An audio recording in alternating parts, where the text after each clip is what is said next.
Amis téléspectateurs et internautes, shalom, bienvenue à ce numéro de HPH Highlight Pendule à l'heure. Au nombre des nombreux nœuds à démêler dans le corps de Christ s'ajoute également celui des diplômes honoraires, une réalité qui gagne de plus en plus du terrain. Mais avant tout, c'est quoi un diplôme honoraire? Quelle en est l'utilité dans l'Église? Les diplômes honoraires dans l'Église, pour ou contre?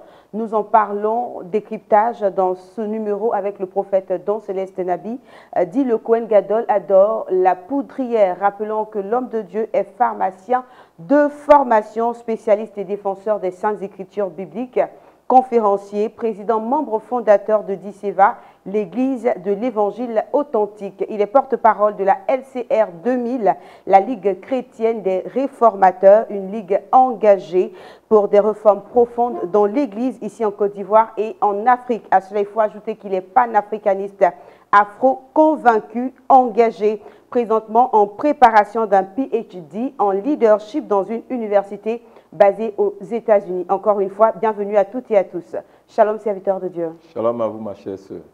Que le Seigneur vous bénisse. Amen, vous et votre famille. Amen, amen. Et puis, avec la grâce de Dieu, nous recevons également notre confrère Joël Azoussé. Shalom, Joël. Shalom, Martin. Que Dieu te bénisse. Alors, serviteurs de Dieu, il faut le dire, le thème aujourd'hui, il est vraiment d'actualité. On va parler des diplômes honoraires dans l'Église, pour ou contre. Mais déjà, avant-propos. C'est un shalom à tous. J'aimerais simplement dire que nous allons effectivement aborder un thème qui nous est soumis à exposer et qui est d'un intérêt très particulier compte tenu de sa complexité. Nous prions donc nos téléspectateurs et internautes de bien vouloir nous suivre très attentivement pendant ces quelques heures, quelques minutes, à highlight, sans passion ni distraction, mais surtout avec beaucoup de rationalité, beaucoup d'objectivité, sans être influencé par quoi que ce soit, ni par qui que ce soit. Parce que les Écritures disent que là où est l'Esprit de Dieu, là est la liberté, selon 2 Corinthiens 3, verset 17. Et je voudrais terminer pour dire à nos internautes et téléspectateurs d'être rassurés. Nous soutiendrons notre position et nos propos par la Bible et par le bon sens. Il leur reviendra d'en juger.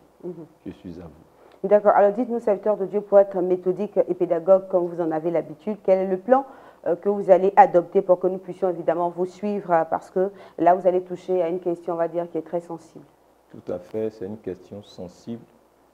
Et pour nous faire comprendre, notre exposé va s'articuler autour de 4 questions fondamentales. D'accord. En 1, nous allons répondre à la question de savoir si on a vraiment besoin de diplôme pour aller servir Dieu.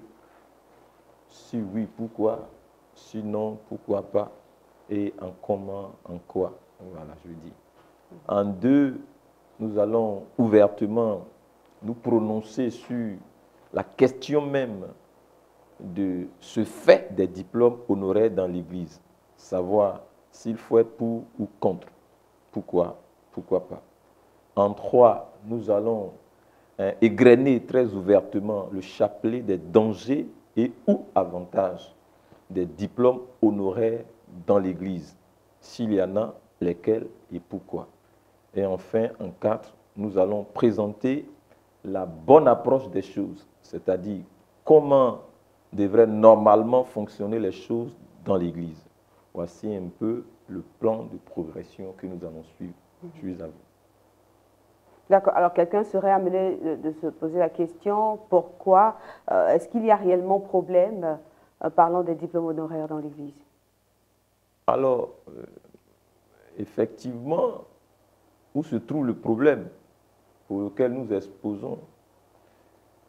Le problème, madame, vous savez, c'est une question très essentielle que beaucoup de gens se posent dans l'Église et même en dehors de l'Église.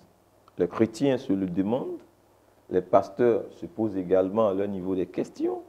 Et cette question-là, c'est laquelle?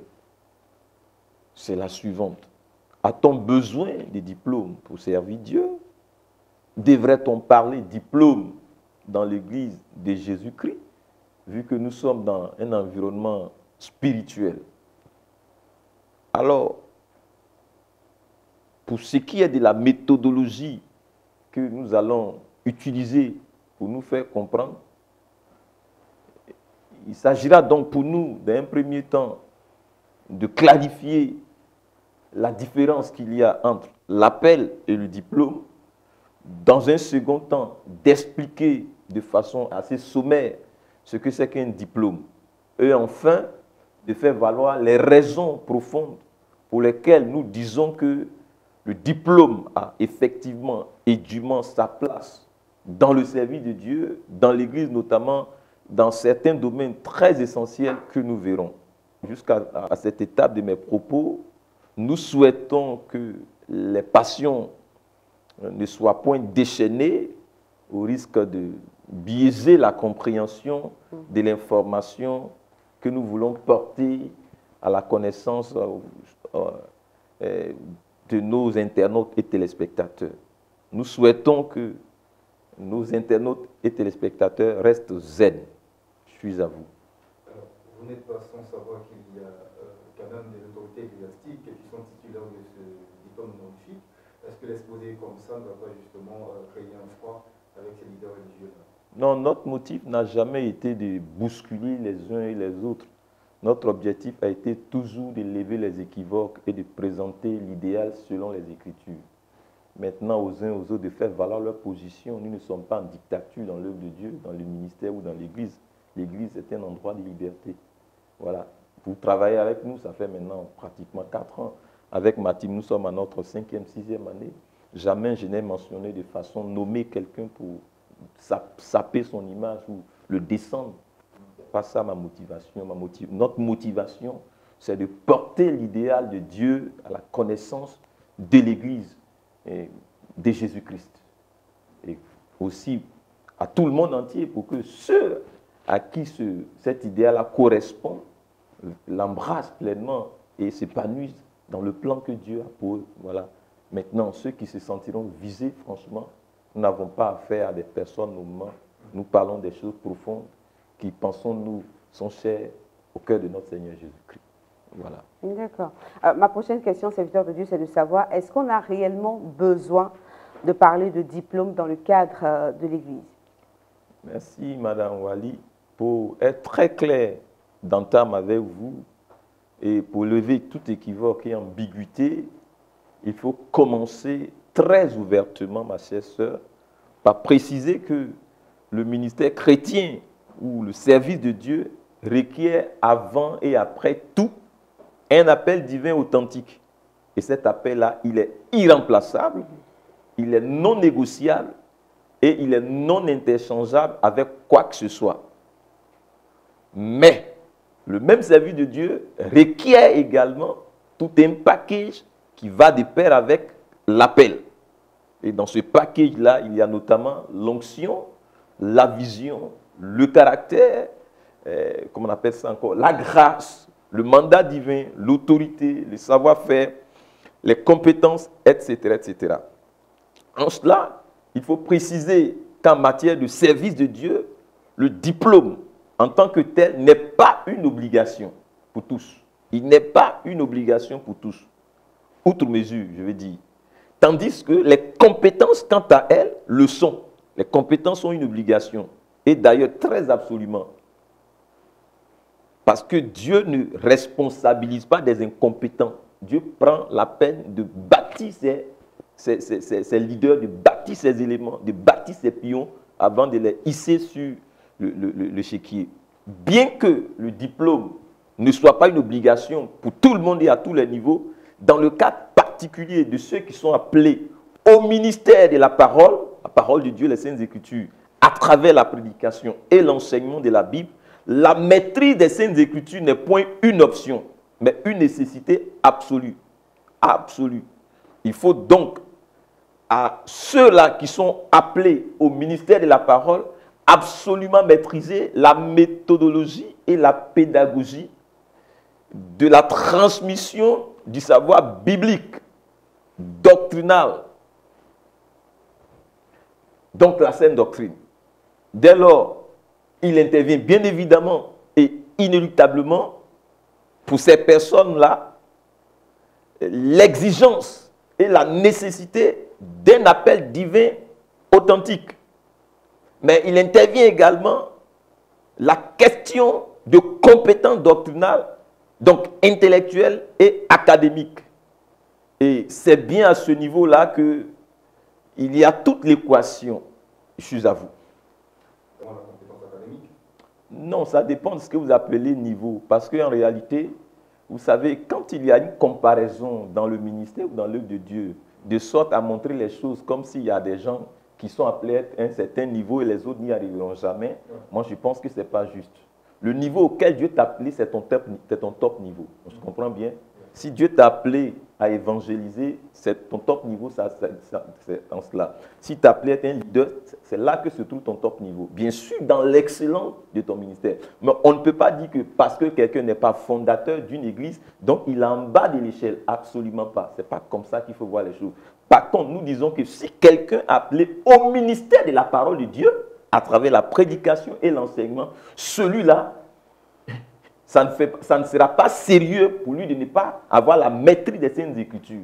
Et à ce niveau-là, intervient bien évidemment une question de pédagogie et de méthodologie. Et donc de formation et donc de diplôme.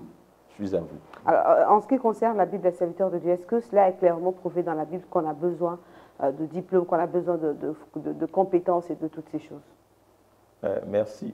Madame, voici à ce propos ce que nous disent les apôtres eux-mêmes concernant le ministère de la parole. Dans Acte 6, le verset 4, il est dit « Et nous continuerons à nous appliquer à la prière et au ministère de la parole. » Vous voyez les deux éléments.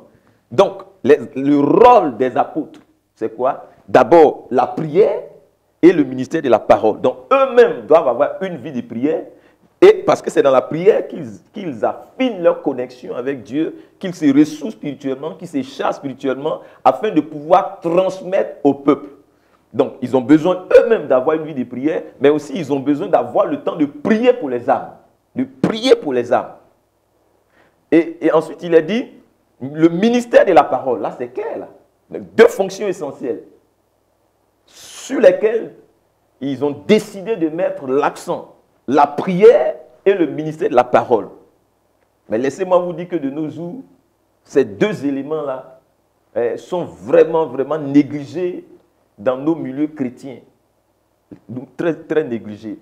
Maintenant, dans 2 Timothée 2, le verset 2, il est dit « Est-ce que tu as entendu de moi en présence de beaucoup de témoins?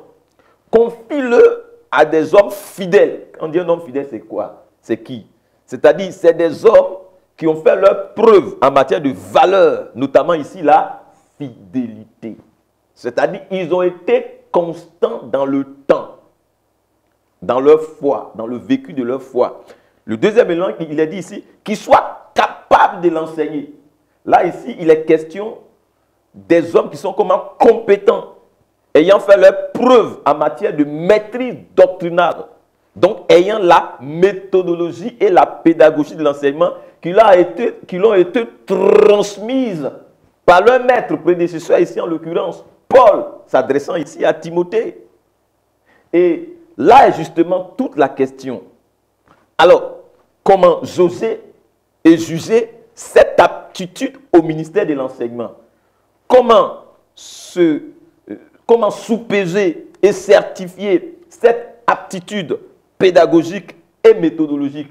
Comment s'assurer qu'une personne a la pédagogie, a la méthodologie pour transmettre dûment l'information, le contenu vivant et vital du message biblique, pour ne pas avoir intoxiqué les gens, endoctriner les gens, faire dévier les gens, perdre les gens. Là est toute la question et la portée de notre thématique de ce jour. Et c'est bien, je n'ai pas fini mon frère, et c'est bien là qu'intervient dans le monde qui est dit séculier la notion de formation, d'école, de jury, de délibération, de spécialistes pédagogues, d'évaluation et de diplômes, même de soutenants des thèses, Et c'est bien là que devrait intervenir la valeur ou la nécessité du diplôme dans l'Église, si on veut être un tout petit peu sérieux, au risque de ne pas nous retrouver avec des mécaniciens ayant des bistouris en main, au risque d'être livrés à des pseudo-chirurgiens de la parole, ne sachant rien de l'anatomie du corps humain, pour ne pas dire de l'âme, au risque de nous retrouver avec des chirurgiens dentistes qui ont des tenailles à main pour aller arracher des dents. Et c'est là qu'il y a tout le drame et tout le problème. C'est là que le sérieux et l'ordre manquent de façon criarde dans l'Église et à l'Église. Comment oser mesurer cette aptitude au ministère de la parole, de l'enseignement, de la prédication? C'est là qu'il y a tout le problème. Je suis à vous. Vous avez voulu poser une question. Alors, est-ce que c'est qu'on peut dire que parmi tous les ministères qui ont été donnés donc, aux enfants de Dieu d'exercer, le ministère de l'enseignement se met carrément, je veux dire, est plus important? Non, ce n'est pas ce que je dis. Conformément à ce qui est écrit, les apôtres font mention du ministère de la parole. Sous-entendu, l'enseignement et la prédication. Et pour un tel ministère, il doit avoir un certain minimum. Voilà. La maîtrise, la pédagogie, la méthodologie. Mais je ne dis pas qu'il est plus important que les autres ministères. Ça, c'est me fouvoyer de ce qui n'est pas. Voilà. Serviteur de Dieu, je rappelle donc que nous sommes dans le domaine spirituel et tout ce que vous êtes en train de dire, est-ce que c'est possible vraiment d'y arriver vu que justement nous sommes dans le domaine spirituel? Alors, Madame Wali, ça dépend de ce que vous mettez dans spirituel. Si pour vous le spirituel ne prend en compte aucune rationalité, alors nous serons purement de fait dans ce que nous appelons le fidéisme, c'est-à-dire la foi sans la raison, ce qui est en soi du dogmatisme, de l'endoctrinement, du dopage, un lavage de cerveau, une opération de décérébellation. Et dans ce cas-ci, bien évidemment, il n'y a rien à mesurer, à jauger, puisqu'on ne réfléchit pas, puisqu'on ne doit pas réfléchir, puisque la foi suppose qu'on ne doit pas réfléchir. On avale tout, même les pires des formes d'idiotie et de poison. Mais, par contre, si le spirituel, c'est-à-dire la foi et la raison, ne sont pas en conflit, mais qu'elles se complètent, qu'elles s'aiguisent, qu'elles s'affinent, alors cette nécessité de pouvoir mesurer, juger, analyser et apprécier les choses est une nécessité et de l'ordre dans l'Église. Et c'est bien là que le monde dit séculier ou même païen nous dame le pion à certains égards. C'est bien là qu'intervient dans le monde séculier la notion de formation, d'école, de spécialistes et autres. Et je dis, il faut que nous nous revoyions. Je suis à vous. Est-ce qu'on doit forcément y associer la raison à la foi? Les deux ne sont absolument pas incompatibles. Parce que si vous n'associez pas à votre foi la raison, on fera de vous un mouton. Pourquoi est-ce qu'à notre nouvelle naissance, Dieu n'arrache pas notre cervelle pour que le Saint-Esprit prenne toute la place, mais il laisse notre cervelle en place? C'est pour que le Saint-Esprit puisse faire briller notre faculté de réflexion, de rationalité, de raisonnement. Voilà. Je suis à vous. Justement, vous parlez donc du Saint-Esprit. On vous dira aussi que le Saint-Esprit est venu sur terre et que maintenant il habite dans le cœur des chrétiens, c'est-à-dire de ceux-là qui sont nés de nouveau. Donc à ce titre, il peut inspirer la compréhension à qui il veut quant à la Bible. Madame, j'aimerais bien vous faire une précision très importante à ce propos. Il ne revient pas à chacun de s'adonner à une compréhension de la Bible à sa manière, selon sa propre perception des choses, au nom de ce que nous sommes dans le spirituel. Jésus-Christ lui-même, a eu à mentionner la réalité des clés de la connaissance, des clés de la science.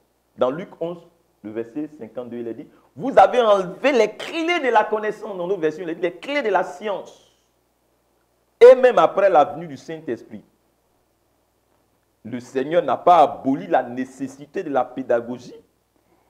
Paul fait bien mention très clairement des 5 ministères, donc celui de l'enseignement d'Éphésiens 4, donc de la pédagogie et de la méthodologie. C'est bien ici le fait justement de mettre de côté la portée de la transmission du savoir, de l'enseignement, qui a abouti à tout ce foisonnement de sectes pernicieuses pseudo-chrétiennes, avec tout le mal qu'elles font aux âmes, ça et là. Mieux, je n'ai pas fini. Le Saint-Esprit n'a pas aboli le ministère de l'enseignement, de la parole. N'avez-vous pas écouté très bien notre Seigneur Jésus-Christ lui-même dans sa toute dernière commission à ses tout premiers disciples, dans Matthieu 28, verset 19 à 20, vous vous souvenez de ça? Allez, faites de toutes les nations des disciples, les baptisant au nom du Père, du Fils et du Saint-Esprit, et enseignez-leur à observer tout ce que je vous ai prescrit. Et voici, je suis avec vous tous les jours jusqu'à la fin du monde. Voici, il a dit, enseignez-leur. Est-ce qu'ils ont dit que le Saint-Esprit va venir le faire à la place Il dit, enseignez-leur. Ou bien cette commission-là, elle est abolie, elle n'est plus à l'ordre du jour. Soyons sérieux. Le Saint-Esprit peut enseigner l'homme directement, comme il peut passer par un homme rempli lui-même du Saint-Esprit pour enseigner une autre personne. Je suis à vous. Alors, tout clairement, il y a cette question qui me frappe un peu l'esprit. Pour quelqu'un justement qui vit donc en race campagne, qui étudie une Bible dans son patois, qui n'est jamais allé à l'école, donc qui arrive quand même à lire donc, la Bible dans son patois, est-ce que cette personne pourra enseigner ses concitoyens? Et vous savez, il y a des exceptions en toutes choses. Mais ce que nous censurons, c'est que les gens veuillent faire des exceptions la règle. C'est ce qui nous dérange. On se comprend bien? Voilà. Donc, il peut arriver que Dieu, dans certaines circonstances, lorsque Israël était dans le désert, il faisait descendre la manne, non? Mais une fois atterri à la terre promise, la manne a cessé pour leur dire, écoutez, les circonstances ont changé, les temps ont changé, les saisons ont changé. Prenez vos responsabilités. On se comprend bien? Voilà. Je suis à vous. Est-ce que vous pouvez nous dire, serviteur de Dieu, donc à quoi sert le Saint-Esprit? Merci pour cette question. Madame Wali, le Saint-Esprit sert à tout, sauf à être notre homme à tout faire. À être notre vaguemestre, notre coursier. Tout sauf être notre cerveau. Autrement, ce serait une incitation de sa part à notre dépersonnalisation en matière de rationalité d'instruction. Si le Saint-Esprit devait remplacer notre cerveau, écoutez, le Saint-Esprit intervient pour rendre notre cerveau encore plus rayonnant, plus pur. Mais le Saint-Esprit ne se substitue nullement pas à notre cerveau. Sinon qu'effectivement, mon frère Joël, le Saint-Esprit habite maintenant le cœur de tous les chrétiens nés de nouveau. Il peut inspirer et il inspire la compréhension ou la révélation des Écritures. Mais ce n'est pas son rôle, ce n'est pas le rôle du Saint-Esprit de nous enseigner la grammaire, le vocabulaire, le grec, l'hébreu, l'herméneutique, afin que nous soyons capables d'interpréter correctement un texte biblique dans son contexte, ce que nous appelons l'exégèse. Écoutez, le Saint-Esprit et l'homme collaborent. Ils collaborent. Le Saint-Esprit et la raison collaborent. Ils ne s'excluent pas. Ils ne sont pas en conflit. Sinon, à notre nouvelle naissance, Dieu allait tout simplement nous retirer notre cerveau. Le Saint-Esprit et les institutions chrétiennes collaborent. Le Saint-Esprit collabore même, confidence, avec certaines institutions séculières. Sinon, pourquoi priez-vous pour un parent qui doit passer par une intervention chirurgicale sous le génie d'un chirurgien? Pourquoi priez-vous pour le chirurgien non converti? Pour que le Saint-Esprit se serve de sa main. Écoutez, le Saint-Esprit ne collabore point avec les ténèbres.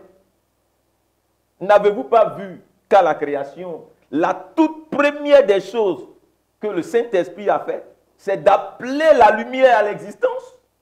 C'est de s'attaquer aux ténèbres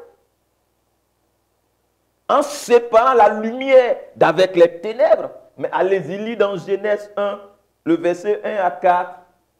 Les Écritures sont claires. Dieu dit que la lumière soit et la lumière fut. Dieu vu que la lumière était comment? Bonne. Maintenant, on vient nous dire de dire que les ténèbres sont bonnes. L'ignorance est bonne. Écoutez, Dieu lui-même a appelé à l'existence la lumière. La lumière, c'est quoi? C'est le symbole de la connaissance. Ne prenez pas ce passage biblique-là de façon littérale. Hein. Ne pensez pas que lorsque la Bible dit que le serpent a séduit la femme, c'est un serpent comme nous le connaissons là. Écoutez, si les gens continuent de voir la Bible comme ça, vraiment, c'est dangereux. C'est des métaphores. Donc, Dieu lui-même, il a appelé à l'existence la lumière, la connaissance. Pour chasser quoi? Les ténèbres. Donc, pour chasser quoi? Pour chasser l'ignorance. Et voilà que les uns aujourd'hui veulent que nous fassions l'apologie et le culte de l'obscurité, le culte de l'ignorance dans l'Église, au nom du Saint-Esprit, blasphème. Il faut arrêter l'obscurantisme dans l'Église. C'en est trop. Et c'est de trop. Je vais terminer pour dire que Dieu ne veut pas qu'on lise simplement la Bible pour la lire. Dieu veut qu'on la médite, qu'on l'étudie sérieusement pour en saisir la pleine révélation. Il y a une différence entre lire et étudier. L'étude fait intervenir la notion de méthodologie, de pédagogie. Je suis à vous. Vous parlez de formation, et en allant plus loin, il faut également parler d'institutions, donc d'instituts bibliques. Est-ce qu'il y en a suffisamment de qualité ici en Côte d'Ivoire? Il y a des personnes très sérieuses dans le ministère qui sont en train de travailler à cela. Je leur tire le chapeau et que Dieu continue de les inspirer dans ce sens. Voilà, c'est l'occasion pour moi d'être reconnaissant et de dire merci au CITAF. C'est le conseil qui est engagé pour tout ce qui concerne la formation. Voilà, j'en viendrai tout à l'heure. D'accord. Alors, Dieu ne veut pas qu'on lise simplement la Bible pour la lire. Il veut qu'on la médite, qu'on l'étudie sérieusement pour en saisir la révélation. D'ici, donc, prophète Don. Est-ce que vous avez des preuves bibliques pour de tels propos? Oui, mais il suffit, Madame Wali, de lire ce passage de Josué, le chapitre 1, le verset 8. Que ce livre de la loi ne se loigne point de ta bouche. Médite-le jour et nuit pour agir fidèlement selon tout ce qui est écrit. Car c'est alors que tu auras du succès dans tes entreprises. C'est alors que tu réussiras. Alors ici, quand je lis ce texte, j'ai toujours une intrigue. On pourrait se poser la question, c'était après la mort de Moïse, hein, on pourrait se poser la question de savoir pourquoi Dieu n'a pas demandé à Josué de tenir précieusement le bâton de miracle de Moïse, mais plutôt il oriente vers le livre. Je suis à vous. Je peux soumettre ça à votre réflexion. On peut continuer notre test. Mais plutôt que de laisser la question en suspension, on pourrait déjà voir, bénéficier. Le bâton et le livre. On sait que Dieu a fait des choses extraordinaires à travers Moïse, à travers le bâton. Mais là, Dieu, le bâton est là, et puis Dieu dit à Josué qu'il aille prendre le livre. Mon frère Joël, laissez-moi vous dire que le bâton sans le livre, c'est une spiritualité équivoque. Parce que le bâton, c'est le symbole de la puissance, du pouvoir. Le livre, c'est le symbole de la connaissance, de la révélation, des valeurs, de la volonté de Dieu. Alors, je répète pour dire que le bâton, sans le livre, c'est une spiritualité qui est équivoque, voire démoniaque, non authentique. Parce que c'est le livre qui authentifie le bâton. Si le message n'est pas biblique, ça veut dire que toutes les actions, les manifestations, les miracles qui ont cours là, ça vient des démons. Voilà. A contrario, le livre sans le bâton, c'est-à-dire le message, il est bon, il est juste, mais il n'a pas de puissance à l'intérieur. Ça, c'est le formalisme religieux. C'est la religion. C'est-à-dire, c'est la connexion avec une prétendue connexion avec un Dieu qu'on dit et qu'on sait tout puissant, mais qui n'intervient point dans nos réalités temporelles, mais qui se cache dans les feuilles de la Bible, qui se réfugie dans le livre et ne prend pas ses responsabilités. Et ça, il y en a une pléthore de cas. Hein, il y a de cela quelques temps, le mois passé, il y a eu un programme ici en Côte d'Ivoire où pendant toute une nuit, il a été question de je ne sais quelle action prophétique. On a demandé, il n'y a pas eu de prédication, rien de tout ça, il n'y a pas eu de Bible. On a demandé aux gens de venir avec de l'huile, de l'eau de coco en bouteille, de venir avec quoi encore, des t-shirts, de venir le parfum avec lequel ils se sont parfumés pour des déblocage des mariages, d'enfantement, des bêtises et des conneries comme ça. Vous voyez? Ça, c'est le bâton sans le livre. Mais à de tels programmes, rassurez-vous, un programme sans la Bible, rassurez-vous que c'est un rendez-vous des démons. C'est un rendez-vous des démons. Et on peut y choper plein de démons. Plein de démons. Vos problèmes, vous allez penser que vos problèmes sont réglés, mais à la vérité, on vous a chargé encore plus de problèmes. Parce qu'aucun démon ne vient pour décharger l'homme. Il vient au contraire pour alourdir les souffrances, pour charger encore l'homme de plus de soucis. Et comme vous y êtes parti volontairement, sinon volontiers, vous ouvrez donc les portes de votre âme aux esprits pour faire tout ce qu'ils ont à faire à l'intérieur. Quand la Bible dit que le diable, dans Jean 10, c'est le voleur qui vient pour voler, égorger et détruire, là, c'est dans ce sens. Parce que tu es parti, mais il va piller, il va te piller les bonnes grâces qui sont sur ta vie là. Il va les piller. Voilà. Et vous voyez, c'est pour vous dire que la foi chrétienne authentique et triomphante, c'est cette foi-là qui concilie viscéralement le bâton, c'est-à-dire l'autorité, la puissance et le livre, c'est-à-dire la révélation, la connaissance. Et c'est le livre qui permet d'authentifier les miracles et la source du miracle. Lorsque le livre, la révélation de la parole est exacte, lorsque c'est la saine doctrine authentique qui est prêchée, enseignée dans une communauté ou à un programme, ça veut dire que c'est Jésus-Christ qui est au contrôle. Ça veut dire que le Saint-Esprit est dans l'affaire. À ces rendez-vous-là, forcément, les grâces du Seigneur descendent sur son peuple. Mais autrement, c'est les démons qui sont en extase parce qu'ils vont vous dévorer vos grâces que vous leur avez données vous-même. Alors, sans le livre, je vais terminer pour dire, on rentre dans d'autres choses, dans la sorcellerie, le maraboutage, le mysticisme, le fétichisme, le charlatanisme, le communisme, le baïfouettisme, etc., etc. En tout cas, tout sauf le christianisme biblique. Vous voyez, le même serpent, le même bois que Moïse a pris pour fendre la mer, c'est le même bois qu'il avait transformé en serpent. C'est-à-dire que le bâton peut avoir les deux phases. S'il n'y a pas le livre derrière, en réalité, ton autorité là, c'est une autorité qui te viendra du diable, dans laquelle le diable se manifestera, dans laquelle il travaillera, il va opérer à travers toi. Ouais. C'est le même bâton.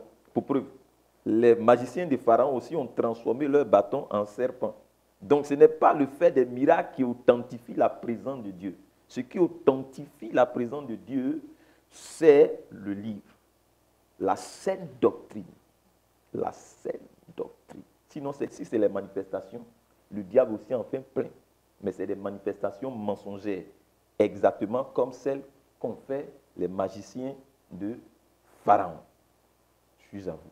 Alors, si je vous comprends bien, serviteur de Dieu, vous insistez, vous dites qu'il faut absolument être instruit, il faut absolument qu'il y ait la connaissance, c'est cela? Absolument. Pourquoi il faut la connaissance? Vous savez quoi? Dans n'importe quelle science sérieuse au monde, il y a des maîtres et besoin de maîtres. Il y a des spécialistes et besoin des spécialistes pour instruire et trancher. Il y a des érudits et besoin d'érudits pour clarifier certaines choses capitales. Cela se voit dans la médecine, où on a des professeurs, des agrégés, des titulaires. On le voit en droit, en économie, un peu partout. Et justement, l'Église de Dieu ne doit pas être en reste de ce bon sens et de cet ordre normal des choses. Bien au contraire, c'est à l'Église de promouvoir le modèle et l'idéal. Vous savez quoi? Dieu est un pédagogue. Il nous veut pédagogue dans le ministère de la parole, dans l'enseignement et la prédication. Il nous faut, Église, je le dis, des spécialistes. Et des spécialistes, ça se forme. Un spécialiste, on ne le devient pas du jour au lendemain ou à coup de songe, en une seule nuit. Mais on le devient au prix de l'apprentissage et des efforts en réponse à son appel ou à sa vocation. Je le dis, si tu n'es devenu médecin que de par tes études personnelles à travers des livres pris ça et là, lu ça et là, personne, sinon aucune famille sérieuse, ne te confiera pour une intervention chirurgicale son parent qu'elle aime et qu'elle veut voir vivre. Tu vas la charcuter. Si dans le monde dit séculier, les choses ne se passent pas dans le désordre, dans le bordel, pourquoi persistons-nous à croire que c'est dans l'église de Jésus-Christ que les choses peuvent en être ainsi? Il y a souci, je m'insurge et je m'indigne. Il est temps, Église, d'arrêter la bricole doctrinale. Nous disons non au charlatanisme doctrinal. Nous disons non à l'automédication doctrinale. C'est de l'euthanasie, ça ne fait pas sérieux. Nous disons non à l'imposture doctrinale. Nous disons non à la forfaiture doctrinale. Vous savez quoi? Ce qui me cœur le plus dans cette affaire, c'est le fait que d'un côté, des gens sincères payent pour venir se faire intoxiquer à des moments d'enseignement, de prédication, de conférences et séminaires. Et que de notre côté, il s'agit des âmes, par moments sincères, des vies. Il est question de salut, une question d'éternité. Soyons sérieux. Pasteur, je m'adresse à vous. Qui d'entre nous ne sait pas que le ministère chrétien est une science qui traite des questions d'éternité? Pourquoi jouons-nous avec la vie des gens, avec l'âme des gens, avec l'éternité des gens? Mais voyez-vous, nous avons laissé le ministère entre les mains de ces pseudo-plombiers et apprentis sorciers en spiritualité, en matière doctrinale. Vous voyez, il est évident que pour beaucoup d'entre nous pasteurs qui sommes appelés au ministère de la parole, le prix à payer pour arriver à l'expertise doctrinale, à l'exactitude doctrinale est perçu comme trop lourd. On préfère prendre les raccourcis et ça ne fait pas sérieux. On prend les raccourcis pour envoûter les gens, on prend les raccourcis pour ensuite mentir aux gens, on prend les raccourcis ensuite pour bricoler la destinée des gens. Je dis non, je suis à vous. Pasteur, le fait justement d'être formé fera donc de pasteur authentique? Pas forcément. Il faut d'abord qu'il ait reçu un appel authentique. Et à cet appel-là, il doit coupler tout le bagage qui va de pair avec. Parce qu'on a entendu parler, c'est comme si vous vous atteliez donc à la formation, et que la formation serait donc, on va dire, socle justement d'authenticité. Mais aujourd'hui, la formation, même dans le monde païen, tous les petits métiers là, c'est soutenu par une formation. Tout est soutenu par une formation. Il n'y a que l'Église qui croit encore à certaines choses, hein, aux poudres de perlimpinpin et au bricadabra. Franchement, il y a un souci là.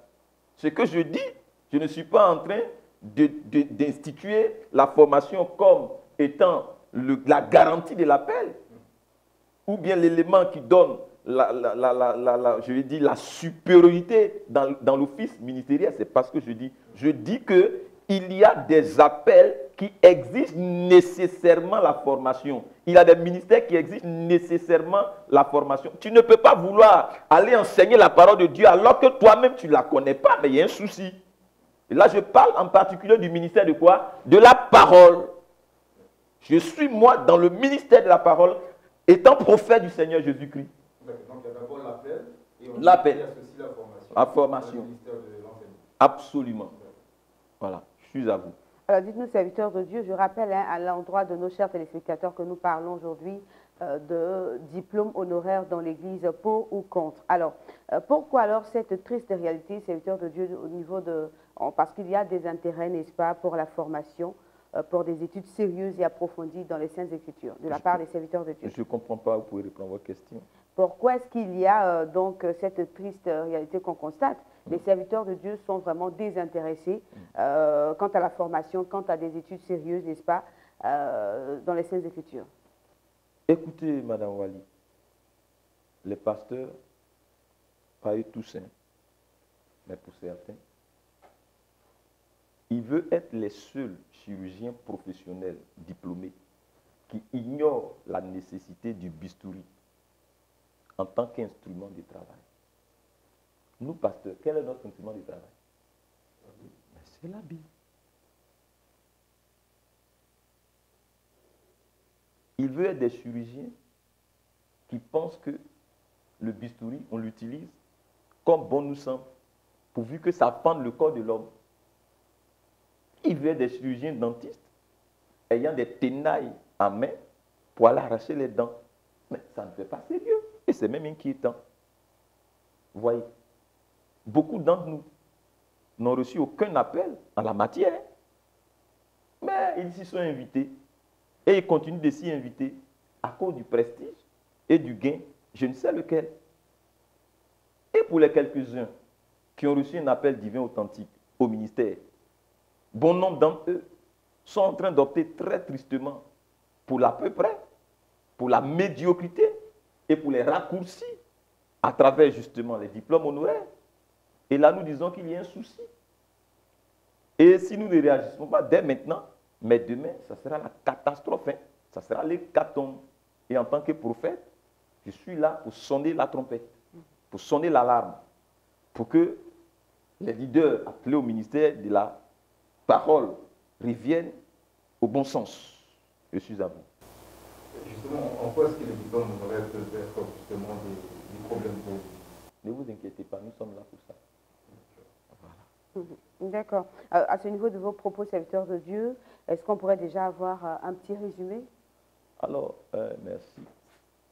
Nous le répétons, et nous le répéterons encore et encore, il a bel et bien nécessité pour ceux-là qui sont appelés au ministère de la parole, je précise, d'avoir une base doctrinale reposant sur une bonne méthodologie et sur une pédagogie de qualité, lesquelles méthodologie et pédagogie doivent être confirmées par un diplôme. Et le diplôme, c'est le gage, la garantie, non pas de l'appel en lui-même, mais des compétences rattachées à l'appel, des compétences allant de pair avec notre appel, notamment pour ceux-là qui sont appelés au ministère de la parole. Alors, voici que retenir, c'est qu'à chaque appel, son bagage. Et au ministère, à l'appel au ministère de la parole, il faut un bagage doctrinal. L'appelé au ministère de la parole se doit d'être effectivement et profondément investi d'un dépôt intellectuel, d'un bagage doctrinal. Et ce dépôt-là, et où ce bagage, peuvent être acquis préférentiellement par le biais des structures académiques sérieuses, spécialisées dans le domaine de la transmission des connaissances bibliques et spirituelles.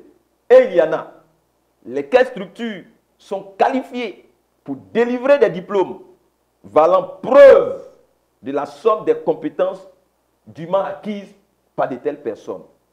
Et il faut le préciser, le diplôme, ce n'est pas un dû qui est déclenché ipso facto par l'appel divin. Je veux dire que ce n'est pas parce que Dieu t'a appelé au ministère de l'enseignement que tu nais avec des diplômes. Absolument pas. Le diplôme ne doit pas être non plus le fruit d'une quelconque diplomatie ou négociation. Sinon, c'est de la complaisance et c'est du faux et usage de faux. Le diplôme doit être la juste mesure et la preuve des compétences intrinsèques. Ce doit être le sceau d'un mérite avéré.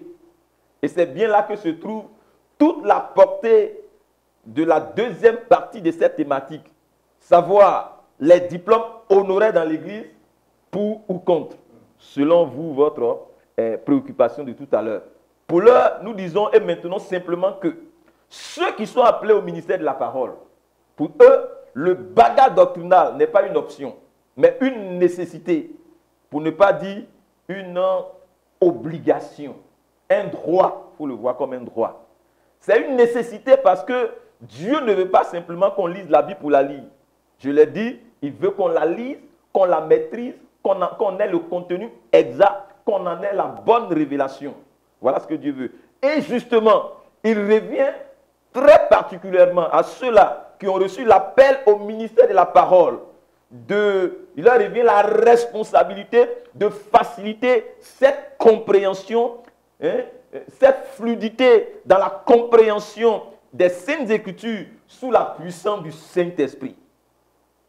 Et pour rappel, sachez que le Saint-Esprit n'a pas pour ordre de nous enseigner la grammaire, ni le vocabulaire, ni la syntaxe, ni la conjugaison, ni les figures de style, ni les idiots, ni le français. Ça, c'est les écoles qui ont cette charge.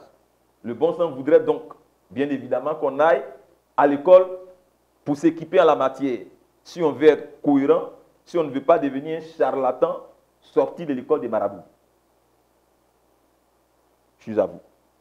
Alors, prophète, pour le monde séculier, il y a le CAMES qui authentifie donc le diplôme, on va dire, doctoral. Et pour le ministère chrétien, est-ce qu'il n'y a pas donc un vide constitutionnel parce qu'il crée tout ce bazar-là? Effectivement, vous avez vu juste, il y a un vide. Mais il y a le CITAF, le Conseil interafricain de l'enseignement, qui est en train de travailler à cela, qui veut tisser un certain partenariat avec le CAMES pour une question d'affiner la qualité du travail qui est fait. Voilà, mais contextualisé dans le domaine chrétien. Donc il y a un travail qui est en train d'être fait et nous pensons que d'ici quelques années, avec la bravoure et la hâte de vaincre de certains de nos condisciples et contemporains, nous arriverons à instituer les choses, institutionnaliser les choses et donner une meilleure image de l'Église que ce foutoir, ce bazar, ce bordel que nous voyons, qui ne fait pas du tout sérieux. Merci à vous, je suis à vous. Alors, serviteur de Dieu, à l'entame de cette émission, vous avez posé donc 4 grandes questions. Je veux dire que nous sommes pratiquement à la fin de cette première partie. Déjà, est-ce qu'on pourrait, pour conclure, répondre à la première question? A-t-on besoin de diplôme pour aller servir Dieu? Oui ou non? Madame Wali, pour vous répondre, nous disons que les diplômes dans le service de Dieu, ce n'est certes pas écrit noir sur blanc, mais ce n'est point non biblique, encore moins anti-biblique. C'est même au contraire très sage. Les diplômes dans le service de Dieu, au regard de la Bible, ce n'est pas une option pour ceux qui sont appelés en particulier au ministère de la parole. C'est même une nécessité.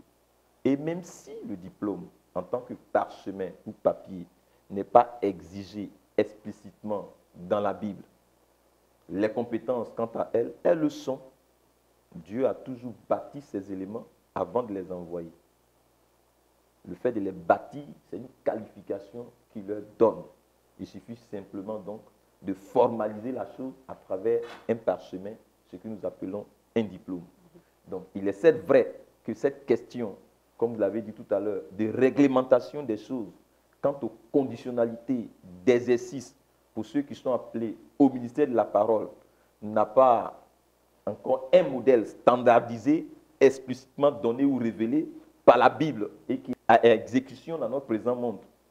Je vais dire en particulier en Afrique, surtout francophone, mais le bon sens et le terrain nous interpellent en la matière énormément, énormément, énormément.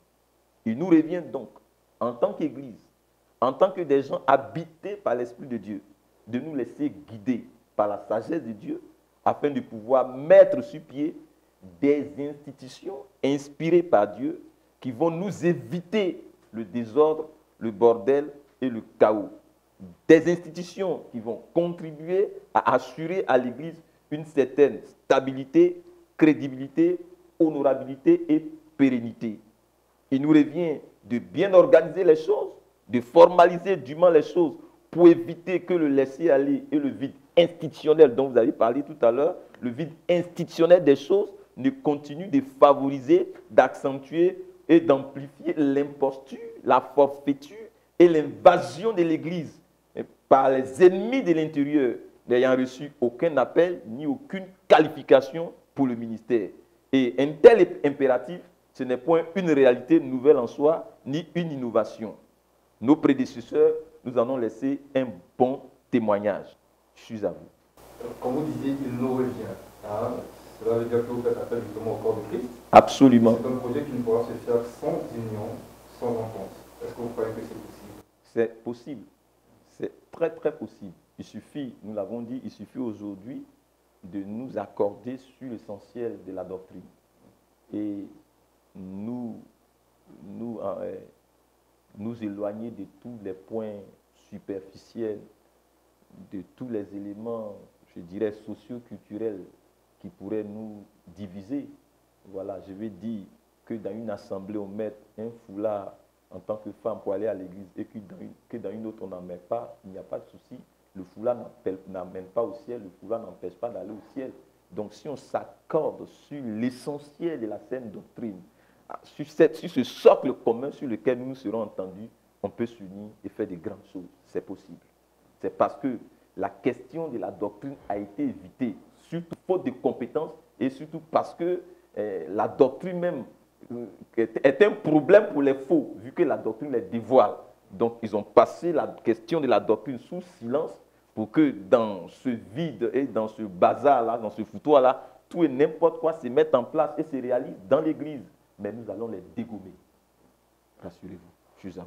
À l'instant, serviteur de Dieu, vous avez dit, et je cite, un tel impératif, ce n'est point une réalité nouvelle ni une innovation en soi. Est-ce que vous en avez les preuves bibliques? Effectivement, il y a des preuves. Madame, en leur temps déjà, les personnes telles que Moïse et autres avaient déjà très bien compris les choses.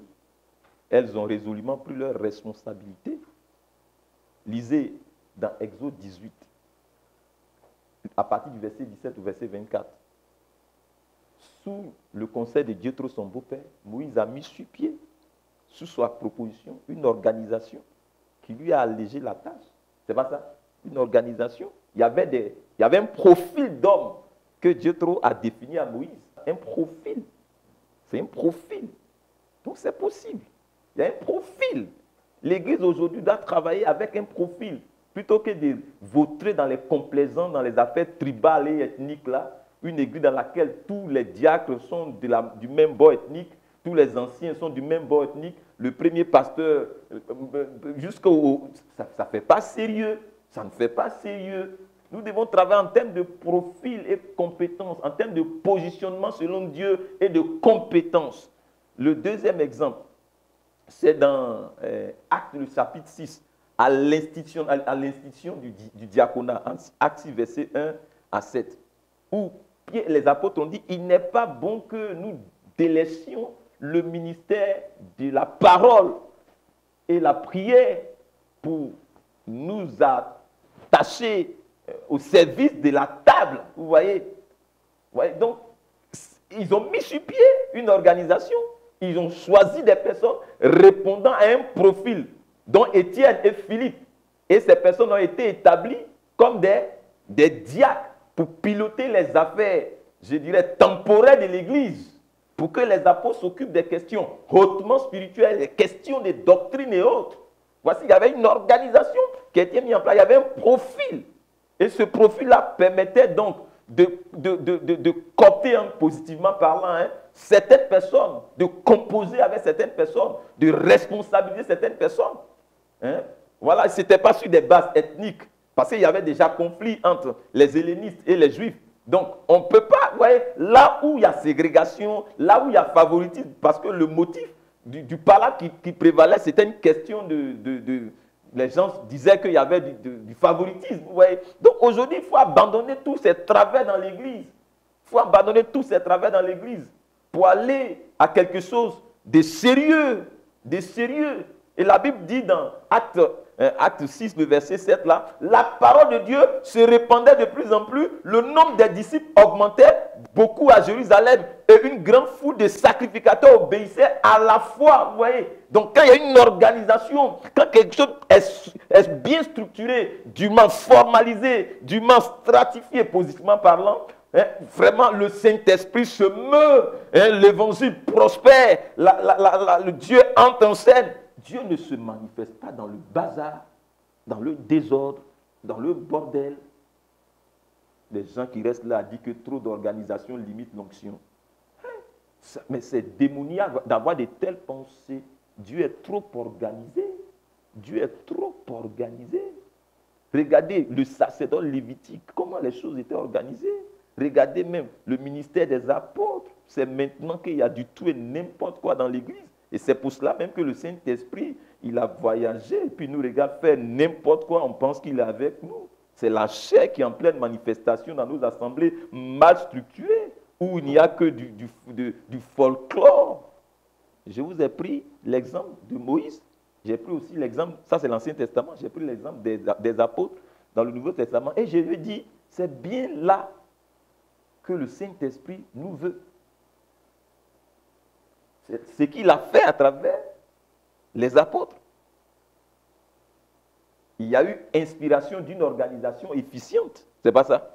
Et c'est là aujourd'hui que le Saint-Esprit nous attend. C'est bien ce que le Saint-Esprit attend de nous, Église, en ces temps de la fin où la confusion est grande. Vous savez, sans organisation, sans institution, c'est le foutoir, c'est l'échec, c'est même la mort. Et ça, la Bible même le confirme. Pour preuve, je vais vous lire Exode 18, là, le verset 17. Le beau-père de Moïse lui dit, ce que tu fais n'est pas bien. Vous voyez, sans organisation, tout ce que vous avez fait là, ça peut vous paraître beau, mais il a dit, ce n'est pas bien. Et le verset 18 dit, tu te puiseras toi-même et tu épuiseras ce peuple qui est avec toi, car la chose est au-dessus de tes forces. Tu ne pourras y suffire seul. Donc l'organisation permet à chacun de s'émanciper dans le travail. Vous voyez toutes ces contusions dans l'église. Hein? La Bible dit que le joug de Dieu est doux, mais regardez comment les pasteurs se mortifient. Regardez comment ils souffrent. Des fois, faute d'organisation. Tu ne peux pas être toi seul. En même temps, le comptable de l'église, celui qui va évangéliser, celui qui prêche, celui qui visite les arbres, celui qui fait ceci, celui qui fait cela. Même Moïse, à qui Dieu parlait comme ça, face to face, on lui dit ici que ce que tu fais n'est pas bien. Il faut que nous revoyions tout ça dans nos assemblées. L'église souffre de compétences en matière d'administration, d'organisation, d'institutionnalisation. Et Jétro lui dit, si tu fais cela et que Dieu te donne des ordres, tu vois, donc c'est quand tu seras en train de bien organiser les choses que ça permettra à Dieu de continuer de te parler, mais fatigué, que tu es courbé, que tu es désemparé, que tu es abasourdi, que tu es perturbé, que tu es... Comment est-ce que tu peux entendre encore la voix de Dieu pour de nouvelles orientations? Et il dit, tu pourras y suffire. Et tout ce peuple parviendra heureusement, en étant comment heureux à sa destination. Vous voyez que le peuple est malheureux aujourd'hui, faute d'organisation. Le peuple est fatigué. Les gens sont fatigués dans nos églises. Ils n'ont même plus envie de venir au culte. Ils n'ont même plus envie de s'engager dans l'église. Ils sont fatigués, ils sont épuisés parce qu'il n'y a pas d'organisation efficiente, inspirée par Dieu. Acte 6, verset 1. En ce temps-là, le nombre des disciples augmentait. Les hellénistes murmuraient contre les Hébreux, parce que leur veuve était négligée dans la distribution qui se faisait chaque jour. Il a dit, leur veuve était comment? Négligée. Quand il n'y a pas d'organisation, il y a le favoritisme. Quand il n'y a pas d'organisation, ça veut dire qu'il n'y a pas de règles. Donc ça va dans tous les sens. Et ça va exploser tôt ou tard. Et nous pouvons tous constater aujourd'hui que l'Église a besoin d'institutions fonctionnelles efficaces et d'institutionnalistes. Mais le défi qui est et qui demeure, c'est celui-ci.